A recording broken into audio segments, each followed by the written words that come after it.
안녕하세요. 오랜 시간 저희의 이야기를 기다려주신 구독자 여러분. 반갑습니다. 살면서 우리는 몇 번의 기차역에 서게 됩니다. 익숙한 모든 것과 작별하고 미지의 세계로 떠나는 기차에 오르는 순간, 어쩌면 오늘 들려드릴 이야기는 우리 모두의 마음속에 있는 바로 그 순간에 대한 이야기일지도 모릅니다. 23, 꿈이라는 단어가 심장을 뛰게 하던 어느 청년의 서울행 기차에 조심스럽게 함께 올라타 보겠습니다. 일부 어머니의 등 23의 상경. 뒤돌아보지 않으리라 그렇게 몇 번이고 속으로 다짐을 새겼습니다. 하지만 기차가 묵직한 쇠의 마찰음과 함께 아주 천천히 정든 플랫폼을 밀어내기 시작할 때 청년의 그 단단했던 결심은 너무나 속절없이 무너져 내렸습니다. 차창 밖으로 그의 세상이었던 모든 것들이 흐릿한 풍경이 되어 멀어지고 있었습니다. 매일 걷던 길, 늘 그 자리에 있던 낡은 시계탑, 친구들과 웃고 떠들던 역 앞의 작은 가게까지 모든 것이 한 폭의 수채화처럼 번져나갔습니다. 그리고 그 풍경의 마지막 자리에 아주 오랫동안 어머니가 홀로 서 계셨습니다. 시간이 흐를수록 점점 작아지는 것은 저 멀리 서 계신 어머니의 등이 아니었습니다. 그 등을 떠나고 있는 잔인하리만큼 앞으로 나아가고 있는 자기 자신이라는 것을 그는 너무나 아프게 깨닫고 있었습니다. 자신의 거대한 세상이었던 어머니가 이제는 세상의 작은 배경이 되어가는 그 모습을 그는 차가운 유리창에 이마를 기댄 채 그저 하염없이 바라볼 뿐이었습니다. 어머니의 저 작은 등 뒤에 23해의 시간이 고스란히 겹쳐 보였습니다. 처음으로 뒤집기를 하던 날 감격에 겨워 그를 안아올리던 어머니의 떨리는 등, 유치원 가기 싫다고 떼쓰던 자신을 업고 달리던 땀으로 흠뻑 젖었던 어머니의 단단한 등, 그리고 이제 아들의 미래를 위해 기꺼이 세상의 배경으로 남는 것을 선택한 쓸쓸하고도 위대한 어머니의 등. 한참의 시간이 흐른 뒤에야 그는 천천히 고개를 들었습니다. 주머니 속에서 아침부터 계속 만지작거리던 하얀 봉투 하나를 꺼냈습니다. 봉투를 여니 어머니의 땀과 시간이 고스란히 배어있을 것만 같은 빳빳한 지폐 몇 장이 나왔습니다. 그리고 그 위에는 닳고 다른 손으로 고이 접어두었을 작은 메모지 하나가 놓여 있었습니다. 삐뚤빼뚤 투박했지만 세상 그 어떤 명필보다 단정하고 힘있는 어머니의 글씨. 그곳엔 단 3글자가 적혀 있었습니다. 아들 믿는다. 그는 마치 성물을 다루듯 손가락으로 그 3글자를 몇 번이고 쓸어보았습니다. 종이의 감촉을 넘어 그 글자에 담긴 무게가 심장을 지나 온몸으로 전해지는 듯 했습니다. 믿는다. 그 한마디에 담긴 어머니의 평생이 그의 어깨를 무겁게 그러나 따뜻하게 감싸 안았습니다. 반대쪽 주머니에서는 손때가 묻어 너덜너덜해진 인테리어 학원 전단지를 꺼냈습니다.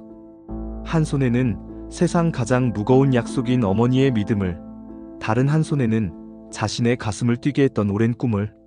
그는 2장의 종이를 무릎 위에 나란히 놓고 한참을 말없이 내려다보았습니다.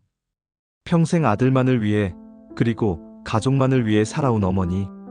정작 어머니 자신은 단 한 번도 자신만의 오롯한 공간을 가져본 적이 없었습니다. 그래서 그의 첫 번째 꿈은 돈을 많이 버는 것도 유명해지는 것도 아니었습니다. 세상에서 가장 아늑하고 세상에서 가장 아름다운 어머니만을 위한 방을 지어드리는 것. 그 막연하고도 간절한 약속 하나를 지키기 위해 그는 오늘 이 기차에 몸을 싣고 서울로 향하고 있었습니다. 기차는 익숙한 남도의 황금빛 들판을 지나 점점 낯선 북쪽으로 향했습니다. 그는 한때 운동선수였습니다.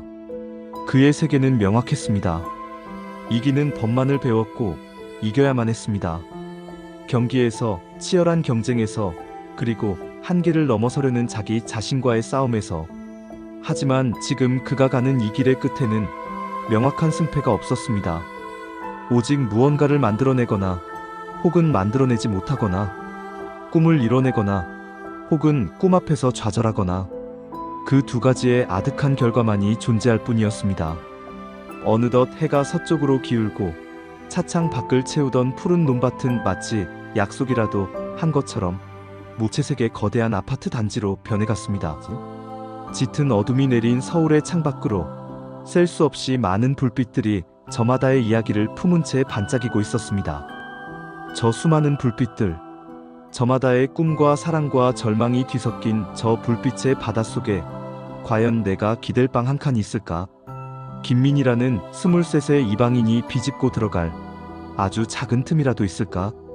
막연한 두려움이 심장을 옥죄어 올 때 차갑고 기계적인 안내방송이 그의 심장 위로 무겁게 내려앉았습니다. 우리 열차의 종착역인 서울역에 곧 도착하겠습니다.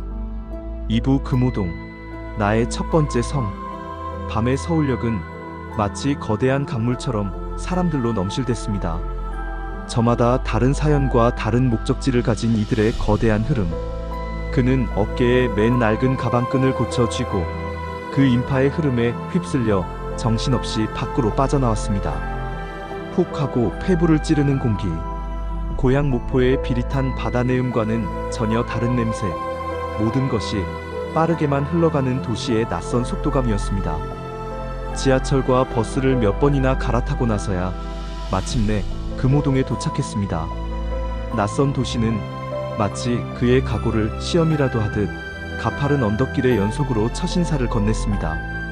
오랜 운동으로 단련된 몸이었지만 미지의 땅에 첫 발을 내딛는 긴장감과 무게감에 숨이 턱까지 차올랐습니다. 주소지에 적힌 3층짜리 낡은 다세대 주택.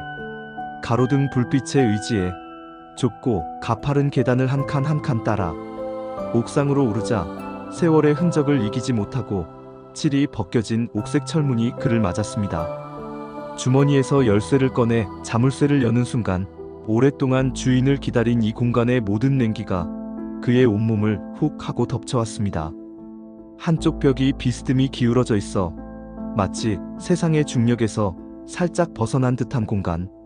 문을 열면 모든 것이 한눈에 담기는 아주 작은 방. 하지만 이 공간은 앞으로 그의 뜨거운 꿈과 피할 수 없는 가난, 그리고 멀리서 보내올 어머니의 간절한 기도를 모두 담아내야 할 그의 첫 번째 성이었습니다. 창문을 열자 발 아래로 개미집처럼 다닥다닥 붙은 집들의 불빛이 아득하게 펼쳐졌습니다. 기차에서 보았던 그 불빛들이었습니다. 하지만 이제는 그 불빛의 바다 한가운데 그가 서 있었습니다. 그럼에도 저 수많은 불빛 중 그 어떤 불빛 하나도 그를 위해 타오르고 있지는 않았습니다. 철저히 혼자라는 느낌. 지독한 고독감 속에서 목포역 플랫폼에 홀로 남아 칠흑 같은 어둠 속으로 사라졌을 어머니의 등이 거대한 파도처럼 다시 가슴으로 밀려왔습니다. 그는 가방에서 주섬주섬 짐을 풀었습니다. 그리고 가장 먼저 서울 지하철 노선도를 꺼내 벽에 붙였습니다. 붉은 펜을 꺼내 들었습니다. 자신의 첫 번째 성이 있는 곳 금호동에 동그라미를 쳤습니다. 그리고 앞으로 그의 꿈이 시작될 곳 인테리어 학원이 있는 사당동에도 동그라미를 쳤습니다. 금호동에서 사당동까지 환승역에서 한 번 꺾이는 그 복잡한 붉은 선. 그는 그 선 위로 어머니의 얼굴을 겹쳐보았습니다. 아들의 도전을 말없이 지지해주신 어머니, 믿는다는 세 글자로 세상 가장 큰 용기를 주신 어머니. 이제 실패는 더 이상 그 혼자만의 것이 아니었습니다. 넘어지는 것은 괜찮지만 주저앉을 수는 없었습니다. 그의 꿈은 곧 어머니의 믿음에 대한 대답이어야 했기 때문입니다. 23 청년의 첫 번째 성에 그렇게 첫날 밤이 깊어갑니다. 창밖의 무심한 불빛들 사이로 이제 막 자신의 불을 밝히려는 작은 심지 하나가 있습니다. 비록 지금은 미약할지라도 그 빛은 결코 꺼지지 않을 겁니다. 오늘 당신의 성은 안녕하신가요? 그곳에서 어떤 꿈을 꾸고 계신가요?